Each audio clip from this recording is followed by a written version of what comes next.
आपल्यापैकी बऱ्याच लोकांना कायम आनंदी राहायची एक कुतूहल असतं किंवा आपल्या प्रत्येकाला आनंदी राहावं वाटण्यास साहजिक आहे.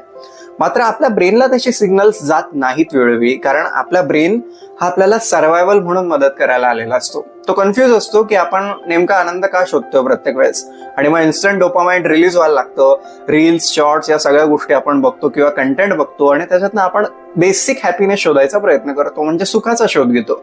मात्र खरं सुख तसं शोधलं जातं हे एक वेगळी पातळी आहे, कारण आपण प्रत्येक वेळी सुखाच्या शोधात असतो. मात्र ब्रेन हा सर्व्हायव्हल म्हणून आपल्याला बाहेर काढायचं आयुष्यातल्या वेगवेगळ्या घटनांमधनं, अनुभवांमधनं.